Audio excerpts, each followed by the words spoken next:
Good afternoon students. Aviraj world school की आपकी online classes में आप सभी का स्वागत है। मेरा नाम है अनुज कुमार। मैं आपको पढ़ा रहा हूँ सोशल स्टडीज़। सोशल स्टडीज़ के अंदर चैप्टर हमारा चल रहा है अभी हिस्ट्री का, फ्रेंच रिवॉल्यूशन। हमने इसके अंदर अभी पीछे का सब कुछ देखा, एक छोटा सा क्विक रिवीजन कर लेते हैं। हमने पीछे से ये देखा कि फ्रांस स्टार्ट कैसे होता है, वहाँ किस किस ने क्या क्या किया, क्या इसके रीज़न थे, क्या इसके आउटकम हुए। ठीक है, किस मीराबाई हाँ मीराबाई और अबे सिंह कौन थे, किसने क्या रेवोल्यूशन किया, नेशनल असेंबली कैसे बनी, ये आप सबने देख लिया होगा। नेशनल असेंबली बनती है, एक्टिव पीपल्स कौन से होते हैं, पैसिव सिटीजन्स कौन से होते हैं, किसको राइट होता है, जुडिशरी क्या होती है, एग्जीक्यूटिव, लेजिस्लेचर, आप सबने कल पढ़ा ही था। ठीक है, कॉन्स्टिट्यूशन बनाने के लिए डिमांड करते हैं, एक मुनार्क कॉन्स्टिट्यूशन बनता है जिसमें मुनार्की भी होती है और कॉन्स्टिट्यूशन भी होता है, जिसमें सबसे ज़्यादा पावर जो होती है वो हमारे कॉमन पीपल्स के पास हो जाती है और मुनार्की की नहीं रहती है। वो अपना कॉन्स्टिट्यूशन बनाते हैं। अब तक हमने ये बात की। आज हम बात करते हैं, उन्होंने कुछ सिम्बल्स का यूज़ किया। सिम्बल्स का इट मीन्स वो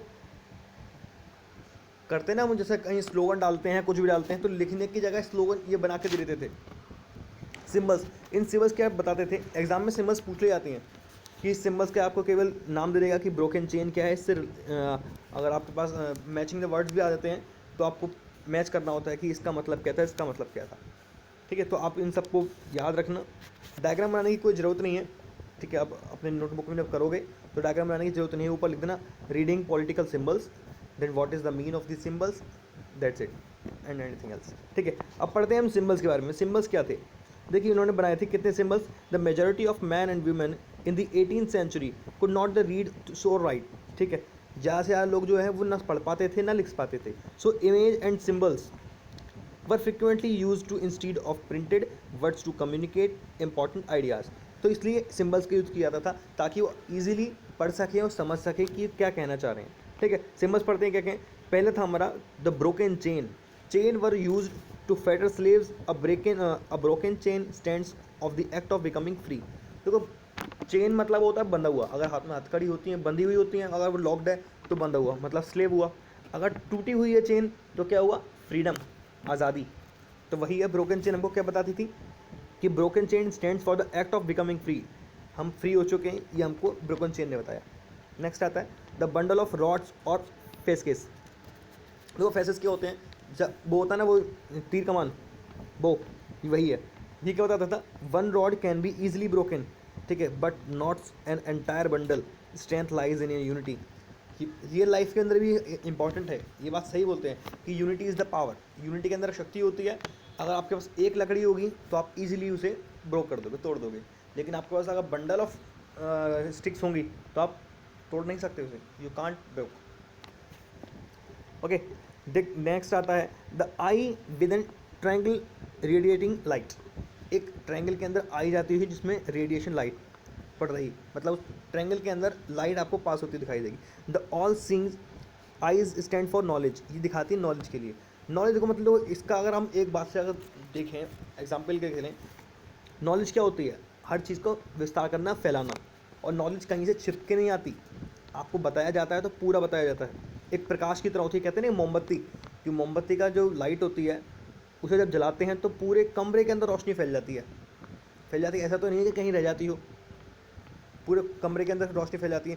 तो नॉलेज भी इसी तरह की होती है कि जब हम नॉलेज का किसी को देते हैं या किसी को बढ़ाते हैं तो पूरी तरीके से अंदर से एक उमंग आ जाती है उसके अंदर की। ठीक है, तो यही बताना चाह रहा है इनके अंदर ये कि जो आइज थी वो नॉलेज का सिंबल थी। The rays of the sun will drive away the clouds of ignorance, कि जब सूरज की किरणें बादल के निकल के जाती हैं तो उसको काट के निकल जाती हैं, उसको छटनी छटनी कर देती हैं। ठीक है, नेक्स्ट आता है हमारा स्केप्टर। तो स्केप्टर क्या होता है, जैसे हमारा एक छड़ी होती है ना इस चीज़ के लिए, लॉ के लिए, डराने के लिए, किसी को डराने के लिए भी हम अगर छड़ी रखते हैं ना, तो उसी तरह से वहाँ सिंबल यूज़ किया गया था रॉयल पावर के लिए कि ये स्केप्टर, डंडा। ठीक है, नेक्स्ट आता है आपका, ये एग्जाम में पूछा गया वाला जो लास्ट, ये नेक्स्ट वाला है नहीं, ये वाला लास्ट कह रहा हूँ। Snake biting its tail from a ring, कि एक स्नेक है वो अपनी पूंछ को ही खा रहा है और एज अ एक रिंग बना रहा है। इसका सिंबल क्या है, symbol of eternity. A ring has a neither beginning और नॉट एंड। ठीक है, कि ये बोल रहा है कि इसकी ना शुरुआत है ना ख़त्म है। एटर्निटी इस तरह से आप बोल सकते हो कि शक्ति या यूनिटी इसकी भी, ठीक है, कि कोई भी चीज़ अगर एक बार आपने स्टार्ट कर दी तो ख़त्म नहीं होगी अगर आपके अंदर उसकी सहने की पावर है। ओके, देन आता है हमारा एक कैप, रेड रेड फिग्रियन कैप। ये क्या कहता है कैप? कैप बताता है कि cap Warne bye a slave upon becoming free. जिसने इस कैप को पहन रखा है, ठीक है, वो तो है आपका भी स्लेव, और जिसने उतार रखी है वो है फ्री। तो अब इसका भी मतलब ये है कि जो पूरे फ्रांस के अंदर कॉन्स्टिट्यूशन मोनार्की थी, मतलब मोनार्की भी थी और कॉन्स्टिट्यूशन भी था। कुछ जगह ऐसी थी जहाँ मोनार्की थी तो वहाँ तो सब गुलाम हुए, तो वहाँ पर क्या करते थे, तो ये स्लेव पहना करते थे उसके, ठीक है, आज़ादी के पहनने के लिए, आज़ादी की लड़ाई के लिए उसको पहना करते थे, ठीक है। और जहाँ पर कॉन्स्टिट्यूशन लागू हो चुका था तो वहाँ कुछ पहनते ही नहीं थे, ठीक है। नेक्स्ट आता है ब्लू वाइट एंड रेड। देखो फ्रांस का झंडा देखोगे ना, फ्रांस का झंडा जब देखोगे तो वो भी ब्लू वाइट और रेड का है। फ्रांस का झंडा आप देखोगे ना, ब्लू वाइट और रेड ही आपको मिलेगा, ठीक है। The national colour of France, देखो नेशनल कलर है फ्रांस का आपका, अभी आप फ्लैग देखना फ्रांस का, तो आपको उसमें दिखाई मिलेगा कि यस फ्रांस का फ्लैग है कैसा, तो उसमें दिया हुआ है, दिखाया है। कोशिश करता हूँ मैं आपको दिखाने की, फ्रांस का फ्लैग,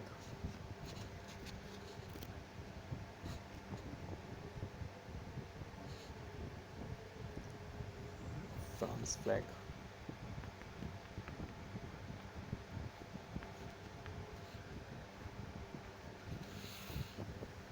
देखिए, look, this is the flag of France. तो ये फ्रांस का फ्लैग है, ब्लू वाइट एंड रेड। तो यही चीज़ दिखाना चाह रहा हूँ कि इसका मतलब ये था ब्लू वाइट एंड रेड, कि ये फ्लैग का एक सिंबल था उनका। Next, the wing women, personification of the law. जैसे हमारे हाथ में एक तराजू लेके खड़ी हुई है ना लॉ के अंदर, अदालत में खड़ी रहती है ना, हमारे कोर्ट्स के अंदर जितने भी कोर्ट हैं उनके अंदर खड़ी होती है लेडी, हाथ में तराजू लेकर, बैलेंस लेकर, आंखों पट्टी होती, तो ऐसी वहाँ पर लॉ के लिए एक वुमेन बनाई हुई थी कि सबके लिए बराबर है। Last, the law tablet. Law tablet का, जैसे हमारे कॉन्स्टिट्यूशन की एक बुक बनी हुई है ना, ऐसे इनकी कॉन्स्टिट्यूशन उन्होंने ऐसे बोर्ड पे बना के रखे थे, equal for it, the law is the same for all and all are equal before it, कि सबके लिए इक्वल है, और ये सब किसी भी कानून से पहले और किसी भी कानून के बाद सबके सब इक्वल है, किसी के लिए कोई पार्शलिटी नहीं होगी, चाहे कोई छोटा हो, अमीर हो या गरीब हो, किसी के लिए कोई पार्शलिटी होगी नहीं, सबको एक ही हक दिया जाएगा। आप सबको ये लिखना है, ठीक है। एक्चुअली ये ज़रूरी है, या आते हैं एग्जाम में केवल पूछने के लिए कि आपको दे दिया गया snake biting reads and tail, इसका मतलब क्या है, या आपको कैप का मतलब क्या है, ये टैबलेट का मतलब, एक्टिविटीज़ क्या है, इन एक्टिविटीज़ पे थोड़ा थोड़ा ध्यान रखिए अलग, क्योंकि बोर्ड वाले एग्जाम वाले कोई नया क्वेश्चन छांट के नहीं देते, वो क्वेश्चन का क्या है, केवल उनका पैटर्न चेंज कर देते हैं, आंसर वही रहना है लेकिन लिखने के तरीके अलग हो जाते हैं, ठीक है। तो इसके अंदर तो ऐसा कुछ खास दिखता नहीं है। Explain the meaning of the painting of the declaration of right of man and citizen and the reading of only the symbols. वही सिम्बल्स का मतलब आ गया, सारा सिम्बल बताने हैं आपको, ठीक है। उसके बाद आया आपका the identify the symbols in a box one which stands for liberty equality and fraternity. भाईचारा, आज़ादी और इक्वालिटी में आपका क्या अंतर है, ठीक है। ये क्वेश्चन अच्छा है, बन सकता है, ये आपको करने वाला। Rights which the Constitution of 1791 gave to the citizens with the Article 1 and 6 the Declaration, and the two documents consisted of the which groups of French would we have gained from the Constitution of 71 image the, ठीक है। केवल इसमें एक ही question है वाला जिसे हमें करना है, जो हमारे लिए इंपॉर्टेंट है, ठीक है। नेक्स्ट आते हैं, हमारा नेक्स्ट टॉपिक बन जाता है वही। अब आगे क्या होता है, अब इस स्टोरी के अंदर देखिए, अब जो टॉपिक पढ़ाने वाला हूँ इस स्टोरी के अंदर आपका लुई 16 जो इतने दिनों से चलता हुआ आ रहा है ना, आज उसका खात्मा हो जाएगा, मतलब आज वो मर जाएगा अब स्टोरी के अंदर। और इसमें आपको एक नया, एक इंटरेस्टिंग सुनने की चीज़ें मिलेंगी। वहाँ के जो पहनावा था ना, जो आप देख रहे हो ड्रेस, आप इस ड्रेस को सुनोगे, ड्रेस है कैसे, रंग बिरंगी ये ड्रेस पहन के घूम रहे हैं, इसका मतलब क्या है। देखो एक्चुअली क्या होता है, जब लुई 16 को, आप इसको देखो पढ़ोगे, जब लुई 16 को कहा गया, जब आप लिखोगे ना इसमें, तो लुई 16 ने जब इस चीज़ को, इनकी जो ट्रीटी थी वो साइन कर लिया था, कॉन्स्टिट्यूशन बना दिया था, तो उसने क्या किया, सीक्रेटली पर्शिया के पास जाता है, पर्शिया के किंग से बात करता है और बोलता है कि आप और मैं मिलकर इस पे दोबारा अटैक कर देते हैं लोगों का और हम अपनी मोनार्क चालू कर लेते हैं। ये बोला था उसने, सोचा था, ठीक है, 1789 में। बट क्या होता है 1789 में ये तो हो नहीं पाता क्योंकि इसने बोल रखा था पहले ही, कॉन्स्टिट्यूशन साइन होने से पहले उसने बोल दिया था उससे बात करने के लिए कि हम अपने पावर बना लेते हैं। लेकिन 1792 में क्या होता है, असेंबली, नेशनल असेंबली वोटिंग करवा लेती है, ठीक है। वोटिंग करा के क्या होता है नेशनल असेंबली का, वोटिंग कराने के बाद जब वो कॉन्स्टिट्यूशन बन जाता है, उसके बाद नेशनल असेंबली एक वॉर छेड़ देती है पर्शिया और ऑस्ट्रिया के against. Thousand of volunteers thrown from the provinces to the join army. हज़ारों लोग आर्मी के अंदर भर्ती हो जाते हैं, किस लिए, एक वॉर लड़ने के लिए पर्शिया और ऑस्ट्रिया से, फ्रांस के लोग, ठीक है। अब वहाँ उसमें देखा जाता है वो सारे लोग एक ही सॉन्ग गाते हैं, एक पेट्रोटिक सॉन्ग गाते हैं जिसे बोलते हैं मार्सिलेस, ठीक है। मार्सिलेस की सॉन्ग गाते हैं। आज यही फ्रांस का नेशनल एंथम है। ये पूछा जाता है कि when was the first national anthem of France संग, कब गाया गया था, तो इस और किसने लिखा, तो Marseillaise composed by the poet रॉजर de Lisle. It was sung first time by volunteers from Marseilles as they marched into the Paris and so got its the name। इसलिए क्योंकि वो मार्सेल्स में गा रहे थे मार्च करते हुए, इसलिए इसको नाम दिया गया Marseillaise. The Marseillaise is now the national anthem of France. आज के टाइम में फ्रांस का नेशनल एंथम कौन सा है, मार्सेल्स, तो आपको पता होगा। The revolutionaries were brought losses and economic difficulties to the people. अब देखिए, अभी कोई भी झगड़ा होता है, कोई भी वॉर होती है, उसमें देखो प्रॉफिट तो किसी का नहीं होता ना, हम किसी जो अपोनेंट पार्टी है ना उसका प्रॉफिट होता है ना हमारा प्रॉफिट होता, उसमें नुकसान ही होता है। तो ऐसे ये वही हुआ, उस रेवोल्यूशन की वजह से लॉस हुआ इकोनॉमिक का भी और लोगों की जानों का भी। तो उसमें क्या करते थे, ये चले गए थे, आदमी लोग जो थे वो फ्रंट से लड़ाई कर रहे थे क्योंकि जो मैन थे और जो वुमेन्स थी वो घर पे छूट गई थी, घर में अपना कमा रही थी, जीने की, living and looking after their family, और अपनी परिवार को देख रही थी। Large section of people convicted that the revolution had to the carried further. बहुत नंबर ऑफ रिवोल्यूशन, बहुत ज़्यादा, मतलब ज़्यादा लोग इकट्ठे होकर ऐसे लड़ाई कर रहे थे। अब क्या होता है, अब इसके अंदर बताया जाता है जो लड़ाई लड़ रहे थे उसमें से कुछ क्लब्स थे जो इम्पोर्टेंट रोल प्ले कर रहे थे। पॉलिटिकल क्लब्स बहुत सारे थे, उसमें से एक क्लब बना जैकोबियंस क्लब, पॉलिटिकल क्लब, ठीक है। उसमें से एक बना हमारा Jacobin club. The most successful of these clubs was, आप देखोगे जैकोबियन क्लब, ठीक है, which got its name from the former convent of Saint Jacob in Paris. इससे पहले एक क्लब था वहाँ पर पेरिस के अंदर, उससे इसको नाम मिला। Women too who had been active throughout of his period. इस पीरियड के अंदर वुमेन थोड़ी एक्टिव हो चुकी थी, मतलब वो भी इस चीज़ के लिए पार्टिसिपेट कर रही थी। इसके अंदर वुमेंस के अंदर, इस क्लब के अंदर जो औरतें भी थी वो भी रेवोल्यूशन का पार्ट बन रही थी। बाकी तो जो जनता थी उनका ऐसा कुछ नहीं था, लेकिन इन क्लब के अंदर इसलिए इंपॉर्टेंट था क्योंकि इसमें आदमी और औरत दोनों ही मिलकर लड़ रहे थे। अब इसके मेंबर्स के अंदर तो क्या था, मेंबर्स के बारे में बताया गया है। The member of Jacobin clubs belongs mainly to the less prosperous section of society. They include small shopkeepers. अब इसके अंदर कौन कौन आते थे, ये जो स्मॉल सोसाइटीज़ आती थी इन जैकोबियन क्लब के अंदर, जो छोटे छोटे बिजनेस करते थे, शॉपकीपर आते थे, दुकानदार आते थे, आर्टिशन आते थे, एज अ शू मेकर, जो हमारे जूते जो सिलते हैं वो आते थे, pastry cooks, watch makers, printers, as well as servants, daily wages worker, जो मजदूर लोग थे वो सब इनके अंदर, इस क्लब्स के अंदर शामिल हुआ करते थे। ये कोई क्लब ऐसा नहीं हुआ करता था, सोचो कि कोई डांस क्लब हुआ था कि सब लोग इकट्ठे होकर डांस किया करते थे, नहीं नहीं नहीं। क्लब इन सेंस ऑफ एक छोटी पार्टी बनाई गई थी, जैसे हमारे यहाँ पार्टी बनी जाती है ना, तो ऐसी वहाँ छोटी छोटी कई लोग मिलके अपनी पार्टी बना लेते थे, तो उसको वो क्लब बोलते थे, ठीक है। तो वही क्लब के बारे में बोला है। देयर लीडर वाज मैक्सिमिलियन रॉबस्पेरी, इनका नाम याद रखना। इसका लीडर कौन थे, मैक्सिमिलियन रॉबस्पेरी। ये पूछ सकते हैं कि इसका क्लब का मेंबर कौन थे और इनको लीड किसने किया, इसमें क्या कहते हैं इसको मेंबर, इस क्लब के अंदर कौन कौन से मेंबर हुआ करते थे।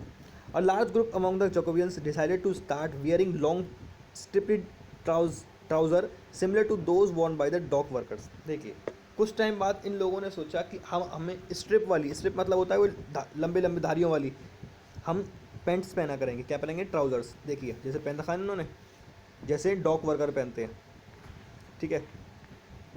और this was set themselves apart from the fashionable section of society, और ये हमको एक पूरी सोसाइटी के अंदर फैशनेबली बनाएगा। स्पेशली नोबल्स हु वोर नी ब्रीचेस, नी स्पेशली नोबल्स, नोबल्स क्या होते हैं? नोबल्स जो बड़े आदमी होते थे, जो राजा महाराज के रिलेटिव्स थे, वो भी इसी तरह के पहनते थे, नी ब्रीचेस, ठीक है। Was way of proclaiming the end of power wielded by the wearers of knee. These Jacobin came to be known as sans-cloths, literally meaning those without knee breeches. देखो नी मतलब पता है, घुटना, सबको पता है अपना, ठीक है। ब्रीचेस मतलब इसकी जो हमारा पैंट पहनते हैं, अगर हम कैपरी भी पहनते हैं, जो कैपरी आती है, ठीक है, तो जो घुटने तक आती है, तो उस वक्त जो पहनते थे ना जो नोवेल्स, वो वैसी कैपरी टाइप पहनते थे। ये लेके आए अपने एक नया फैशन, जिसमें ये पूरे धारियों वाली लाइनों वाला पहनते थे। तो उस कुछ टाइम बाद इनका ही फैशन बढ़िया होने लगा और इसको नाम दे दिया गया सैन-क्लोथीज़ मैन, सैन-क्लोथीज़ मैन। और आज़ादी के लिए इन्होंने पार्टिसिपेट किया केवल दिखाने के लिए। और एक कैप भी पहना करते थे, ये रेड कैप पहना करते थे, यस, एक एडिशन रेड कैप भी पहना करते थे। और जो वुमेन्स को अलाउड नहीं था, women however were not allowed to do so, उनको अलाउड नहीं था। अब क्या होता है, ये तो केवल था जैकोबियन क्लब के बारे में। अब बात होती है तो क्या होता है, समर के अंदर 1792 में Jacobins plan to instruction of large number of Persian who were angered by the short supplies and high price of food. 1792 में पर्शियन के लोग जो हैं, वहाँ की महंगाई के लिए और अनाज के इतने ज़्यादा महंगे हो जाने के कारण क्या करते हैं, वो प्लान करते हैं आक्रमण के लिए, एक इन्वेजन के लिए, एक अटैक का प्लान करते हैं। On the morning of August 10 अगस्त का दिन था। They storm the palace of Tuileries, massacre the king, हत्या कर देते हैं राजा के गार्ड्स की, and held the king himself, और राजा की भी, as a hostage of several hours, कुछ देर तक राजा को बंदी बना के उसकी भी कर देते हैं। Later the assembly voted to imprison the royal family, कुछ देर बाद रॉयल फैमिली को भी जेल में डाल दिया जाता है, उनको बंदी बना लेते हैं। इलेक्शन वर हेल्ड, दोबारा से इलेक्शन होते हैं। From now all man of 21 years and above, इस बार 21 साल से ऊपर के लोग जितने भी थे, चाहे वो वेल्थ ही हो या ना हो, रिगार्डलेस ऑफ वेल्थ और नॉट, सबको वोट का राइट होता है।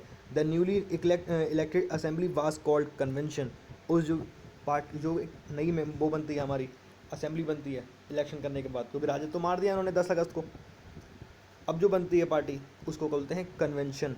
The on 21 September 1792 its abolish the monarchy and declare France as republic. और ये देखो,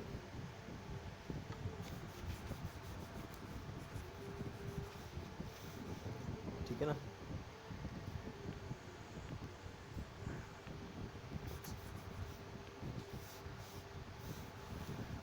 देखो, the newly elected assembly was called a convention on the 21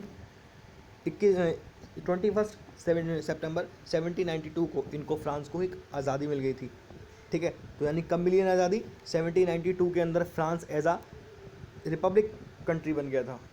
उससे पहले जितने भी थे लड़ाई तो खूब लड़ी, लेकिन एज अ रिपब्लिक यह बना। इसको याद रखना, क्योंकि ये वाली स्टोरी जो है ना आपकी 10th में काम आएगी। फिर 10th में जो पढ़ा रहा हूँ मैं, 10th में पूरी ब्रीफ तो नहीं दे रखा, जो आपको ब्रीफ दे रखा है पढ़ने में आपको बहुत इंटरेस्ट होगा, अगर आप इसे प्रॉपर वे में पढ़ोगे ना, इससे इंटरेस्टिंग है फैक्ट है इसके पीछे, ठीक है। तो वही होता है कि Louis 16 was sentenced to the death of the court of the charge of treason, ठीक है। और on 21 January 1793 he was executed publicly at the Place de la Concorde. The queen Marie Antoinette met with the same fate shortly after, उसको मार दिया जाता है, उसको jail में डाल के, ठीक है। उसी तरह उसकी वाइफ को भी कुछ टाइम बाद खत्म कर दिया जाता है, नहीं उसकी वाइफ को नहीं करते, met with the same fate shortly after, हाँ उसको वही, उसके साथ वही सलूक किया जाता है कुछ टाइम बाद। आज का टॉपिक इतने ही रखते हैं, कल पढ़ते हैं द रेन ऑफ टेरर, आतंक का राज्य की आतंक कैसे आया उसके बाद। ठीक है, तो आपका आज का होमवर्क जो है, एक आपको ये सिंबल्स लिखने हैं, सारे सिंबल्स, कि what are the symbols of the constitution monarchy. ठीक है, देन क्वेश्चन आता है आपका ये वाला कि लिबर्टी, इक्वलिटी और फ्रेटर्निटी में क्या डिफरेंस है। ओके, देन तीसरा वाला आता है कि what is the Jacobians club and who was the member and who is the lead the Jacobians club.